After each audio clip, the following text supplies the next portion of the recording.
Look at this dude. What's poppin', everybody? Welcome back to another video. Hey man, if you haven't already done so, make sure you are subscribed to the channel. Smash the like button, click that bell while you're so you can be a part of the Post Noti Gang family. Best family on YouTube. That's no cap, hands down.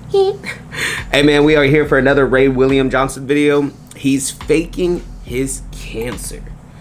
Why is there so many stories of people faking a sickness, bro? I don't get it. I know a lot of people do it to try to get like empathy or money or not empathy, but more so sympathy. You feel me? But anyways, we're gonna do less talk and more reacting. Let's dive right into this video. Let's go. So this flight attendant pretends to have cancer in order to con people out of their money. Now the flight attendant... See, it's either sympathy or money or both. His name is Glenn, and Glenn is 24, living in England, and he's, a flight attendant with British Airways, but I guess this job just isn't paying enough. And bro wants to live a luxurious lifestyle. So one day, in the year 2000, he comes up with a way to make a bunch of money. He creates this investment scheme where he cons people into investing money into British Airways through him. However, he doesn't really invest their money. Instead, he just puts it straight into his pocket.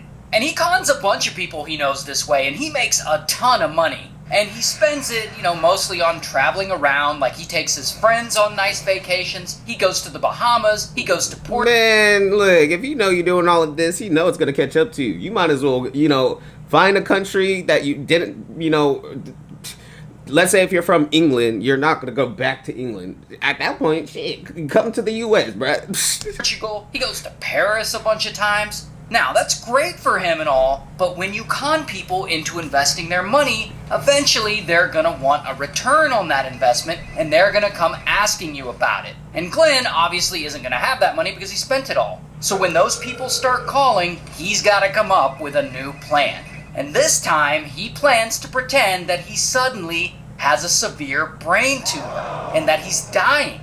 Not only that, but that he needs people to donate money to him so that he can get treatment. And so he gets to work on this terrible plan, and he starts brain tumors for dummies. I'm weak. Researching, and he's reading up about brain tumors in medical textbooks, and he shaves his head so that he looks the part. And once he's all ready to go, he quits his job at British Airways, and he tells them he has cancer, and he starts announcing it to everyone he knows. He's like, I have a serious brain tumor. That is fucked up. Not only are you telling all these lies to your own family, friends, and work, and this and that and the other, but bro.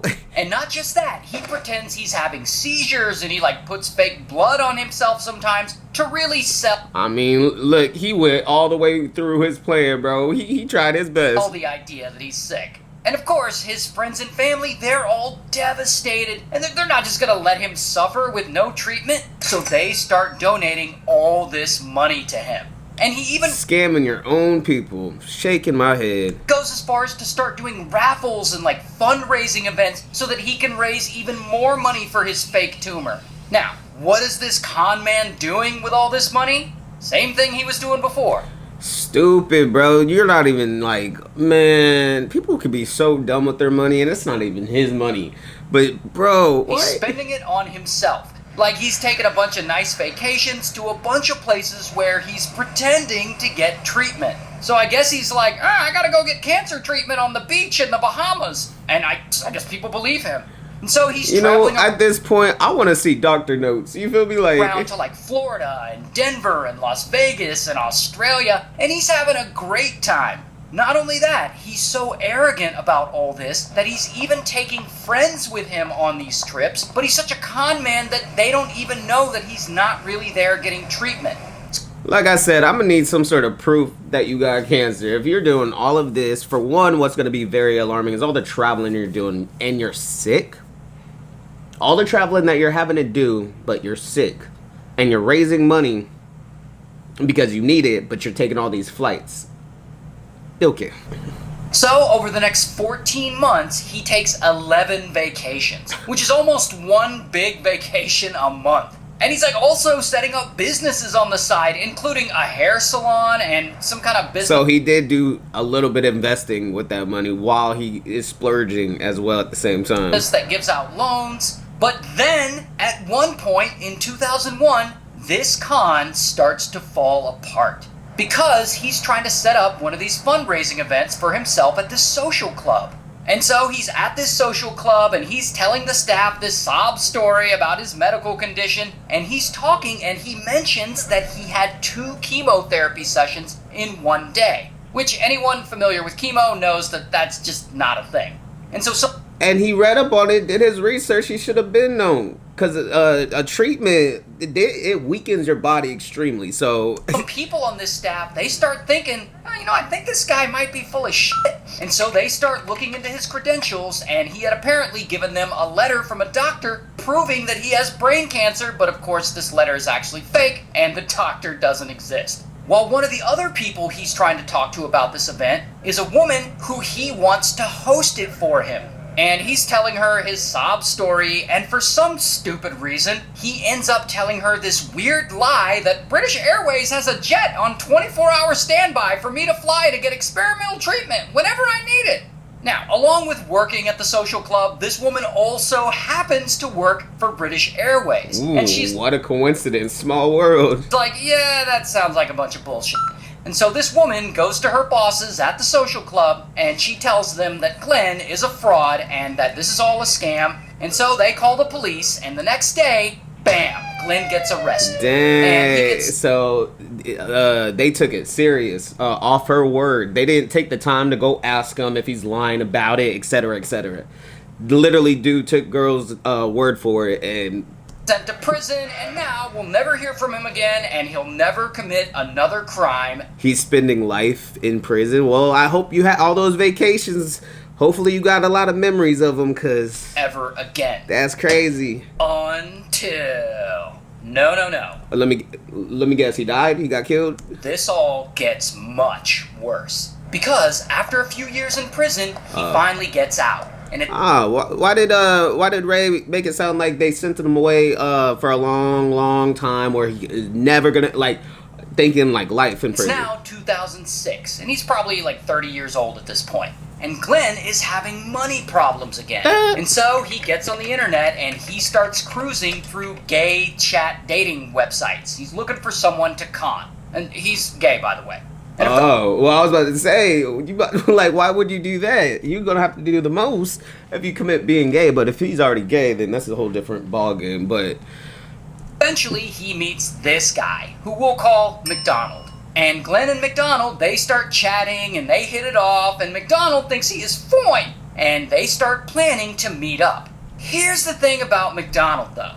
McDonald is actually married to a woman, and they have 3 kids together. So bro, there's a lot of undercover gay people out there. I've seen it, bro. He's actually nothing wrong with being gay, y'all. So I don't want you taking it the wrong way. Okay, I have friends that are gay, but I also have had friends that were undercover, where you're kind of like, bro, like you've never seen them be with a woman, blase. The way they may talk or just live, you kind of put 2 and 2 together. So like, there's a lot of undercovers out there. In the closet, and he's hiding his real sexuality from his wife. And one day, McDonald, he's on the phone with Glenn, and they're chatting. And McDonald's wife, she overhears him planning a romantic... It's so embarrassing being the partner, for, like, to be honest, because I've also seen that as well. Like, you feel stupid. Like, imagine if I was with a girl that she did not like, you feel me? She only liked, but she only got with me to, let's say, have a kid, because 2 girls can't actually have a kid. She used me to have a kid, and so, you feel me? Y'all see where I'm coming from. Romantic weekend getaway with this guy that she doesn't know. And so she gets pissed, and she's like, "What are you doing?" And he's like, "I'm gay." I actually don't know what he really said to her. I was about to say, did he just come forward, just off rip? Like, but I do know that she gets extremely pissed off at him, and she leaves him. And so now McDonald, he's free to go live the lifestyle that he actually wants to live. And so he moves out of their home, and he moves all the way to Wales to go live with Glenn, the con artist. So he left his 3 kids, bruh. It's one thing leaving your wife, but you left your 3 kids behind, damn. And, things are going pretty well for them for a while, and Glenn is somehow spending all sorts of money on McDonald. No idea how he got that money, he probably conned someone. But that doesn't last long, because pretty quickly, Glenn runs out of money, and McDonald ends up being the one paying for everything and spending all his money on Glenn. And I guess behind his back, Glenn ends up figuring out a way to scam McDonald out of a bunch of his money. Because one day, Glenn is out trying to buy some stuff, and boom, his card is suddenly declined. So he checks. That's why you gotta have bank notifications, man. Anytime I have a transaction take place on my accounts, bro, I get a notification. Like, and he finds that his account has been completely emptied. And he's like, what the fuck? And of course, he suspects Glenn, because, that's the only person it could have been. Meanwhile, Glenn, he probably knows that McDonald suspects that he stole from him. Because here is where shit gets really dark. One day, Glenn gets online and he starts looking for ways to unalive someone.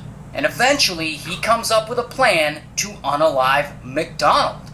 First, he gets him to come along with him on a little road trip to visit some relatives. Then he pretends to get them lost, so that they're in the middle of nowhere and they have to stay at this cheap hotel. And while they're staying at this hotel, Glenn, he grabs a fire extinguisher that's there in the room, and suddenly, pow, he hits McDonald with it, and he beats him over and over again until he's... Man, McDonald done f***ed up, bro. You was an undercover gay individual, had 3 kids, had a wife. You leave them to be with the guy you probably barely know. And you have your bank account that got drained out, which you should have off rip noticed. You should, and now you're getting killed. That's unalived. sad. Then he leaves the hotel for a short while, and he comes back, and he goes to the room, and he pretends that he just found McDonald there, and he starts acting all shocked. And he runs to the hotel lobby, and he tells them to call the police because his boyfriend was just attacked. And police come out, and I guess they immediately don't believe his story because, bam, they arrest him. And I don't have a mugshot, but I do have this picture of him in real He looks so rough, bro. life. And so ultimately, Glenn goes to trial, and he's found guilty, and he gets sentenced to life in prison. And Oh man, poor McDonald, bruh. He was just trying to find his, he came out the closet, he left his family, bro, and then you get killed, bruh. Dang, that's tough. That is tough. If you guys made it to the end, I greatly appreciate it. Smash the like button, leave a comment, click that bell while you're at it. Till next time, I'm gonna see y'all next time. I'm out.